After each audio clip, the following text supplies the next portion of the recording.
So, as you may or may not know, we have been going through the book of, not the book, we've been going through the different apostles of Jesus.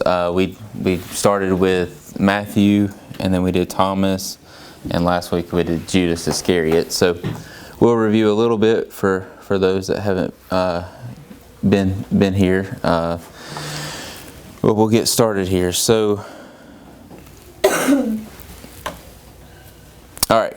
So, what are the qualifications of an apostle? So, again, an apostle is one having been with Christ during his ministry, having personally witnessed Jesus after his resurrection, and having been empowered by the Holy Spirit to perform miracles and different signs. There's a difference between, again, we had mentioned difference between a disciple and an apostle. Again, an apostle was there with Jesus during his ministry. A disciple is one. They were all disciples. Us that are Christians that believe in Jesus Christ and follow Him are also disciples. So that's the difference between those two. So I like to bring this up every week just to give us an idea of kind of the difference in these men that we're kind of going through, and how they had a special responsibility, and they had a special their life was, can you imagine walking with Jesus day in and day out for his entire ministry here on earth, and seeing the different things that Jesus did and all the miracles, and being able to witness all that. It was probably had to be pretty surreal. So last week we talked about Judas Iscariot. Again, he was one of the 12 apostles of Jesus. He had a lot of flaws, as we talked about last week. He oversaw the group's finance. Again, he was the so-called treasurer of the group. He carried the money bag, it says, in multiple places. And no doubt that the apostles trusted him with being able to kind of finance their way through all the different places they went to. Again, all the apostles, they left their job and went to follow Jesus and do everything that he was doing, and going from place to place. So they didn't have jobs, so anytime they got donations or anything like that kind of helped them through their ministry. No doubt Judas was in charge of that. Again, he betrayed Jesus with a kiss for 30 pieces of silver. We discussed this a little bit about Judas was the one that went to the Jewish leadership and wanted to turn Jesus over to him. And then again, he tried to give the money back after the betrayal had happened, after he had betrayed Jesus for the 30 pieces of silver. And going back to the 30 pieces of silver, we kind of mentioned last week that probably wasn't a ton of money back then. So that for him to do that, there was really no gain for him to do that financially.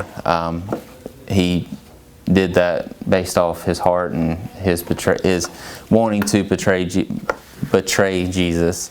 And again, we taught he felt guilty for himself.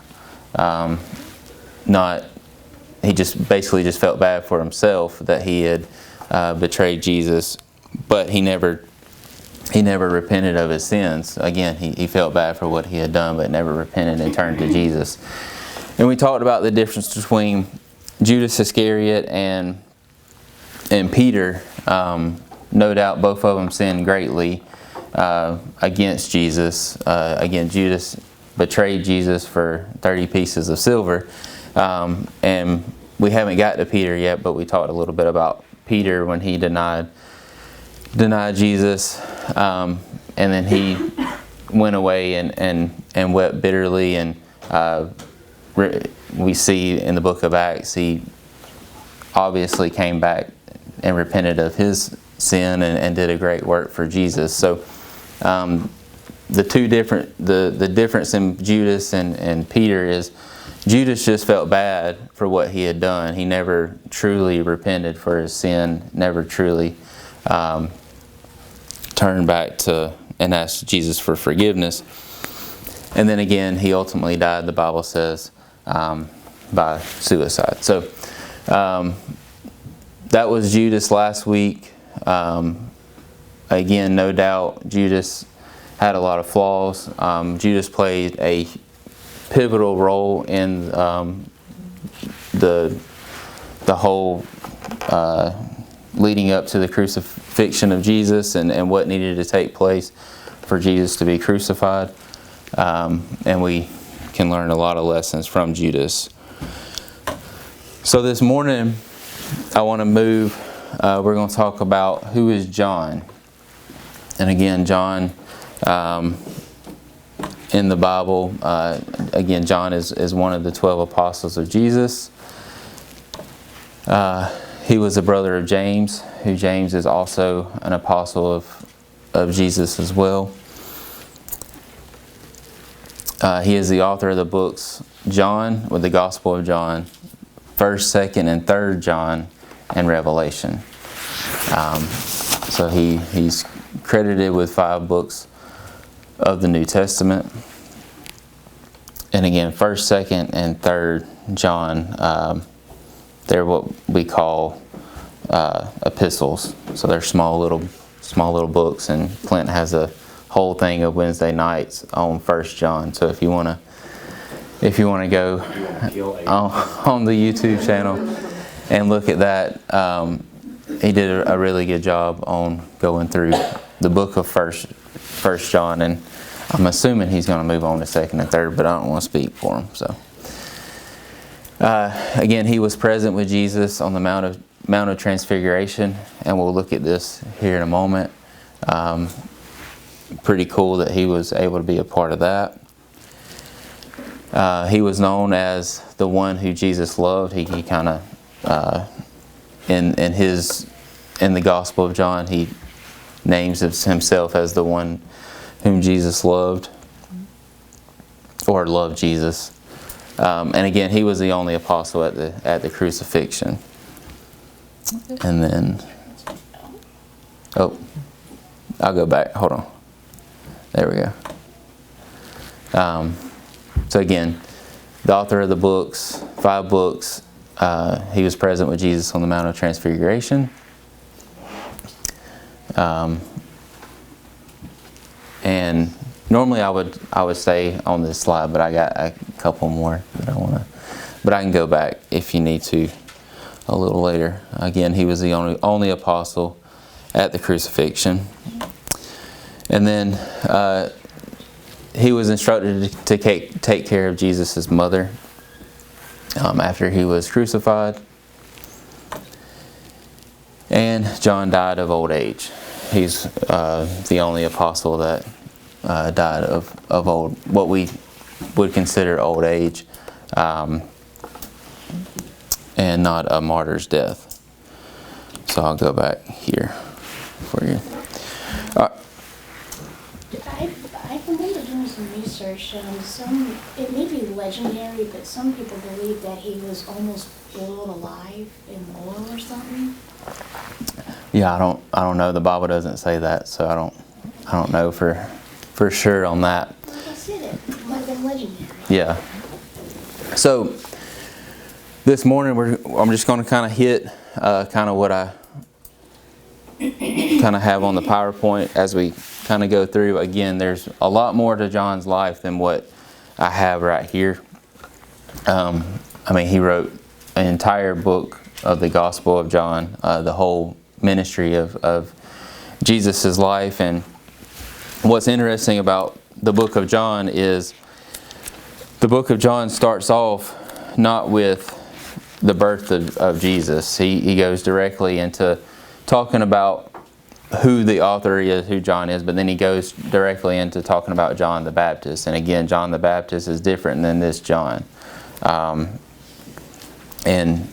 John goes directly into Jesus' ministry all the way through the resurrection and his ascension. So again, he was one of the 12 apostles of Jesus. So when did Jesus call him to be an apostle? So if you want to turn, if you have your Bibles, to Mark chapter 1. And again, as we kind of go through all this, as you know, each week we flip around a lot. So from the different Gospels, going through all these apostles, and again, a lot of these accounts are kind of cross-referenced from one Gospel to the next. But in Mark chapter 1, we'll start with verse 19 and 20. So somebody wants to read that. And when he had gone a little further thence, he saw James the son of Zebedee and John his brother, who also were in the ship, mending their nets. And straightway he called them, and they left their father Zebedee in the ship with the hired servants who went after him. All right, so again, Jesus here, if you back up to verse 17, Jesus is talking and says, "Come ye after me, and I will make you to become fishers of men."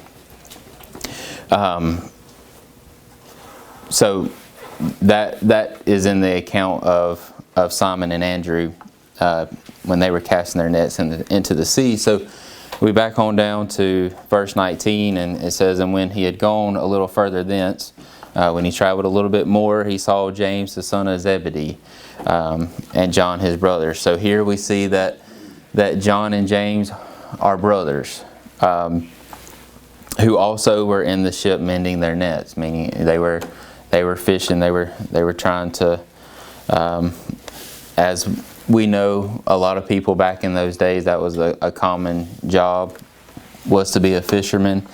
And so we see that James, the son of Zebedee, and John, who we're talking about today, his brother, were also mending their nets and fishing, and straightway he called them. Jesus called them. And they left their father Zebedee in the ship. They immediately left what they were doing and went to follow Jesus. And it says at the latter of verse 20, and went after him. So a couple things here. So again, just like a lot of the other apostles, when Jesus called them, he immediately went and did what Jesus wanted him to do. There was no back and forth, no arguing or saying, "I need to finish this thing up right now."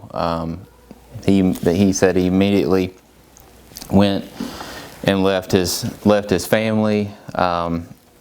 It says that Zebedee, his dad, they must have came from maybe somewhat of maybe a wealthy family. They might have had a little bit, because it says that there was hired servants in the ship with them. So just kind of like Matthew, we talked about Matthew was a tax collector, that Matthew no doubt had a lot of wealth for what he did.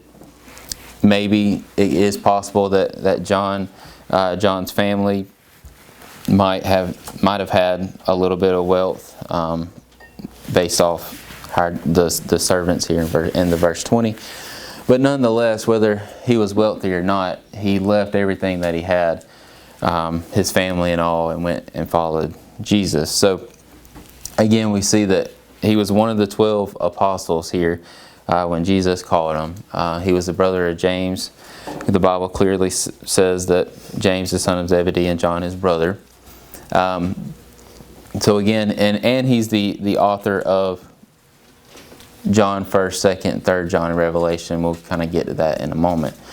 But we see here in Mark that Jesus calls him to follow him and be an apostle. And no doubt John immediately goes and follows Jesus. But as we kind of go through this, John, one, gets what I would call maybe some special privileges along with some of the other disciples in the events that he was a part of in the life of Jesus. And one of those events is on the Mount of Transfiguration. So if you want to turn to Luke chapter number 9.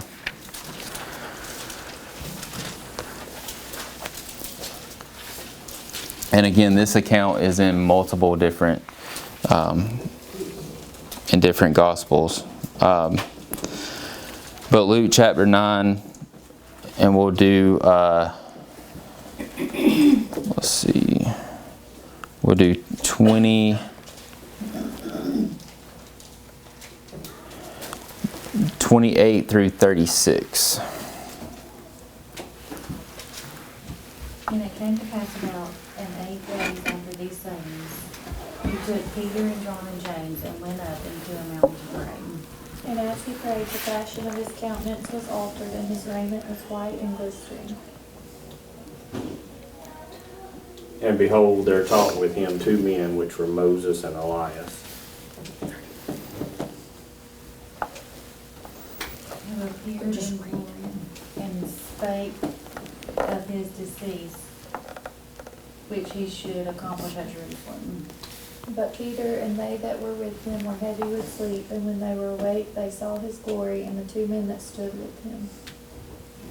And it came to pass, as they departed from him, Peter said unto Jesus, Master, it is good for us to be here, and let us make 3 tabernacles, one for thee, and one for Moses, and one for Elias, not knowing what he said. While he thus spake, there came a cloud and overshadowed them, and they feared as they entered into the cloud. And there came a voice out of the cloud saying, This is my beloved Son, hear him. And when the voice was past, Jesus was found alone, and they kept it close and told no man in those days any of those things which they had seen.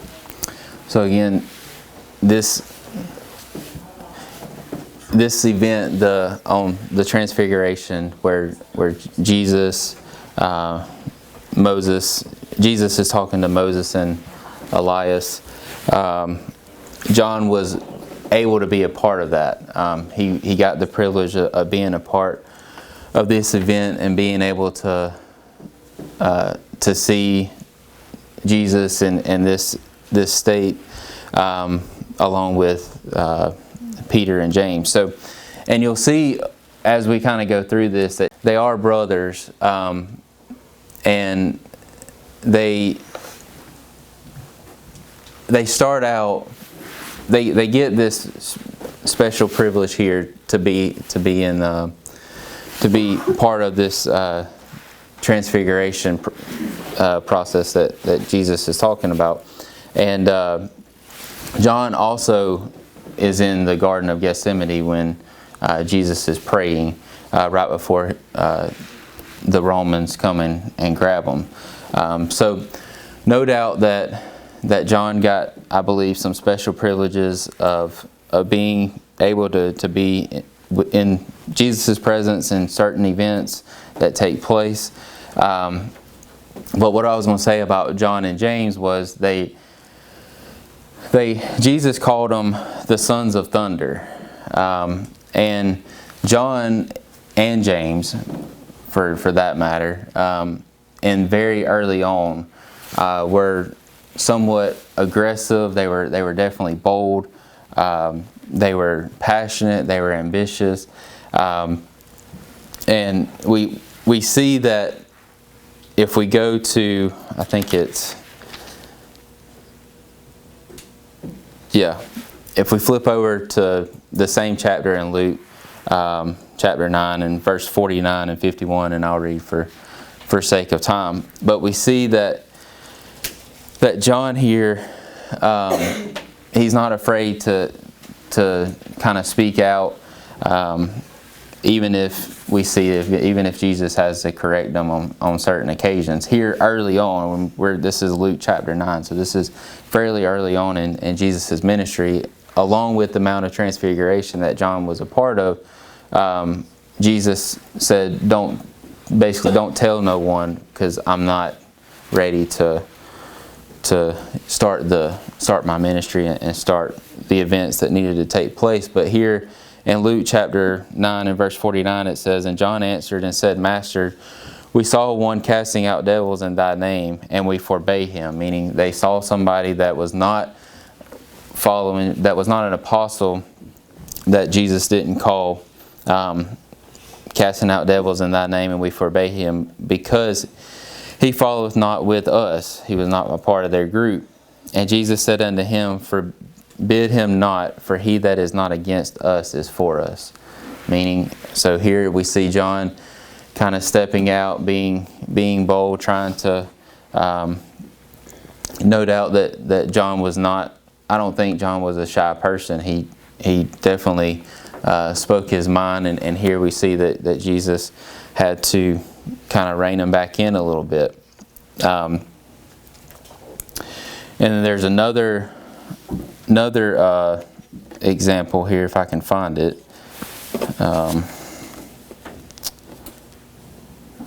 Where, let's see, I had it somewhere. So yeah, on down in, well, the next verse. In 51, here John hears again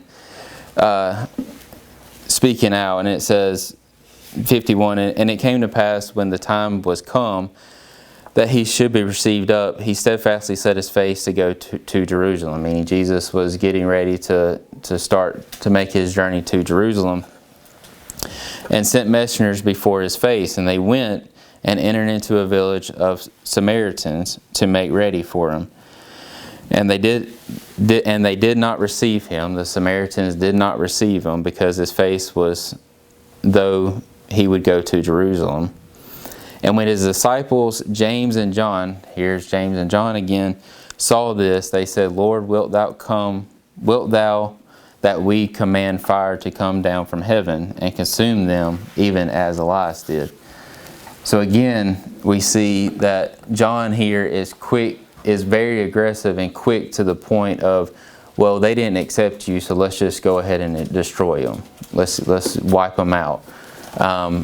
And again, remember, this is very early on in Jesus' ministry, where, and we'll see kind of a change with John as we kind of go through this.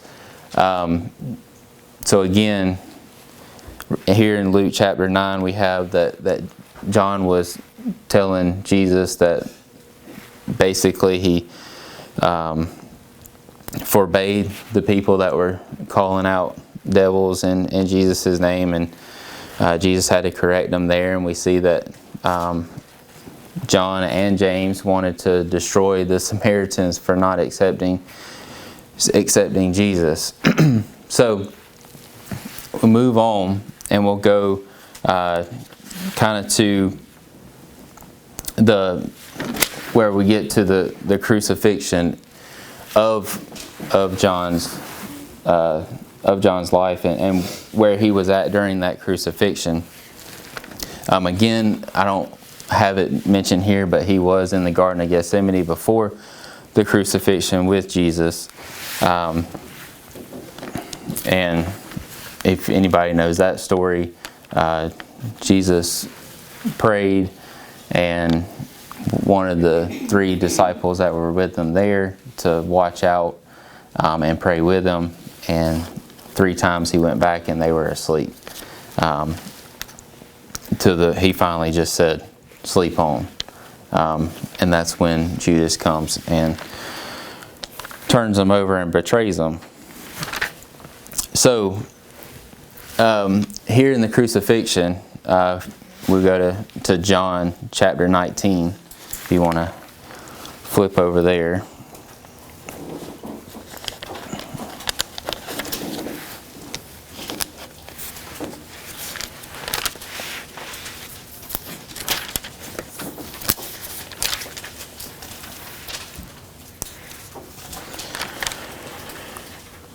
So again, John chapter 19, and to kind of set this scene up and what John's doing in this particular, in this event, Jesus is being crucified at this moment. He's on the cross. They've already, it says, if you back up to verse 22, 23, 24, the soldiers cast lots on who was going to get Jesus' garment. So again, Jesus is up on the cross, and in verse 25 of chapter 19 it says, "Now there stood by the cross of Jesus his mother, and his mother's sister, Mary the wife of Cleophas, and Mary Magdalene.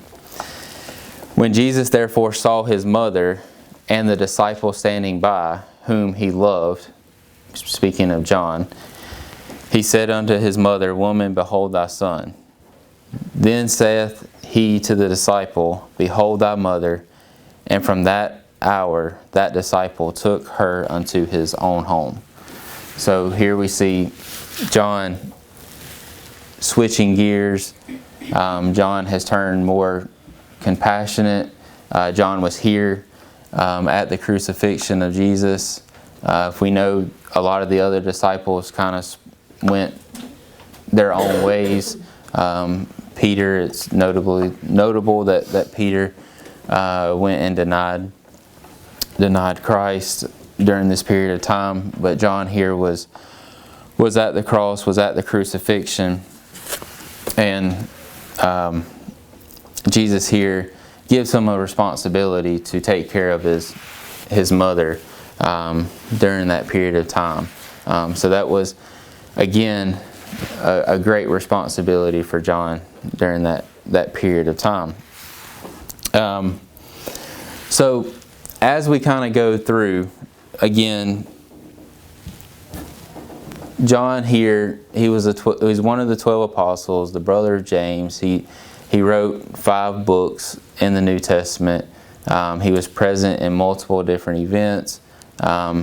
He was known as the one whom Jesus loved. He was the only apostle at the crucifixion.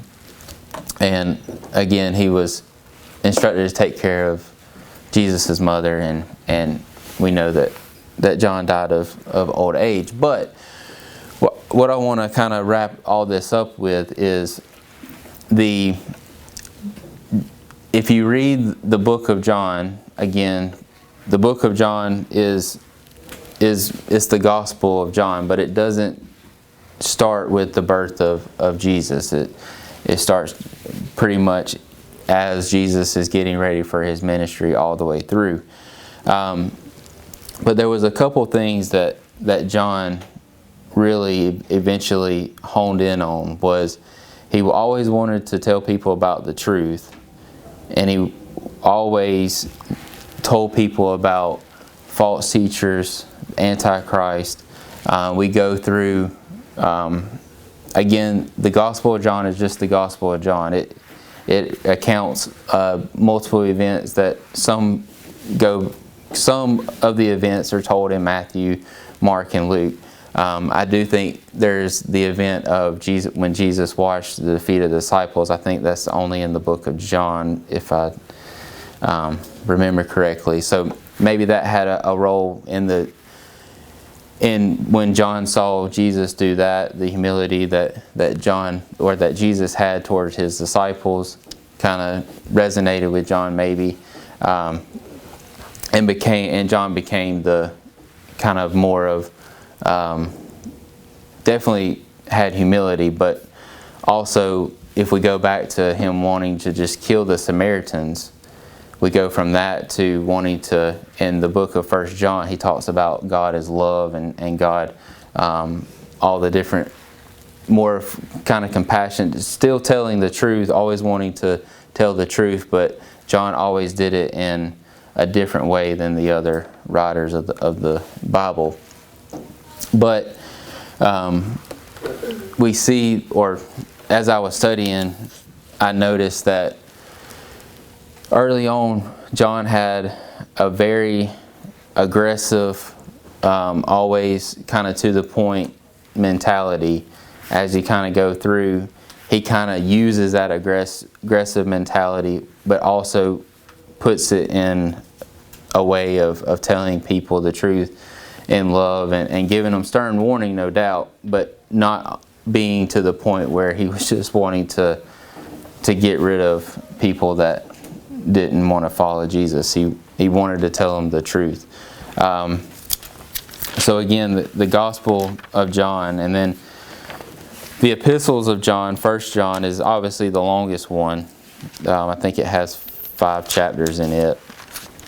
But again, John here gives a lot of truths about the things to come. He talks a lot about false teachers and calling out that you need to be born again, that you need to be aware of what's going on.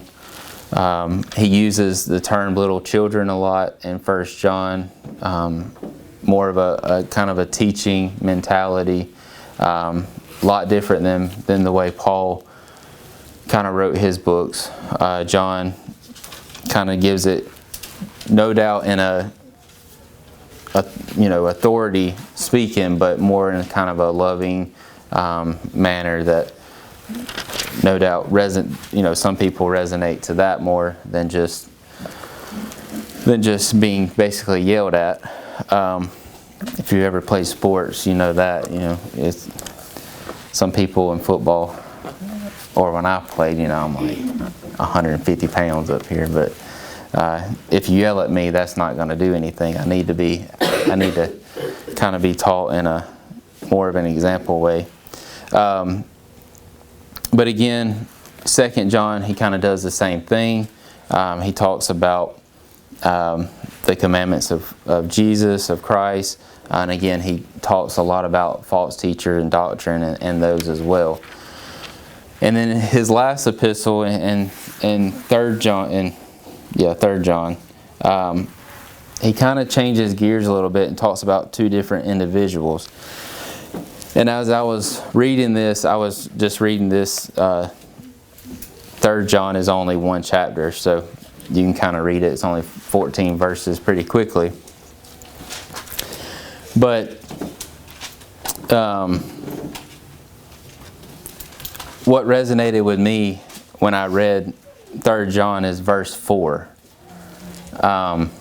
In verse 4 it says, "I have no greater joy than to hear that my children walk in truth."